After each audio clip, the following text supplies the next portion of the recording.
విజయవాడలో mid day meals కార్మికులు ధర్నాకు దిగారు. ఈ ధర్నాలో ప్రభుత్వ పాఠశాలల్లో పనిచేసే ఆయాలు, వాచ్మెన్లు, మిడ్ డే మీల్స్ కార్మికులు పెద్ద సంఖ్యలో పాల్గొన్నారు. కూటమి ప్రభుత్వం ఎన్నికల ముందు ఇచ్చిన హామీలను అమలు చేయాలని డిమాండ్ చేశారు. కనీస వేతన చట్టాన్ని అమలు చేయాలని, లేకపోతే ఆందోళనను మరింత ఉధృతం చేస్తామని కూటమి ప్రభుత్వాన్ని హెచ్చరించారు. 40,000 పాఠశాలలో దాదాపుగా 58,000 మంది కార్మికులు పనిచేస్తూ ఉన్నారు. అలాగే మధ్యాహ్నం భోజనం పథకం సంబంధించి కూడా 1,00,000 మంది కార్మికులు పనిచేస్తూ ఉన్నటువంటి పరిస్థితి ఉంది.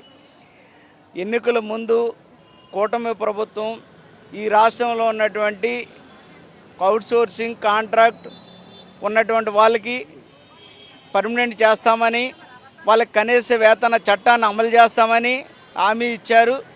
కానీ ఇక్కడ ప్రభుత్వ పాఠశాలలో పనిచేసేటువంటి ఆయాలకి రోజుకి 200 రూపాయలతో పనిచేస్తున్నటువంటి పరిస్థితి ఉంది. టాయిలెట్స్ క్లీన్ చేయటం, గ్రౌండ్లు క్లీన్ చేయటం, ఉన్నటువంటి 500 మంది విద్యార్థుల ఆరోగ్యాన్ని సక్రమంగా చూస్తున్నటువంటి ఆయాలు, వాచ్మెన్ల యొక్క పరిస్థితి చాలా దయనీయంగా ఉంది. వారికి ఇచ్చేటువంటి వేతనం 200 మాత్రమే. కేంద్ర ప్రభుత్వం కార్మికులకి రోజుకి కూలీ 783 రూపాయలు ఇవ్వాలని చెప్పేసి నిర్ణయించింది. ఆ మేరకైనా ఇమ్మని చెప్పేసి అడుగుతున్నాం.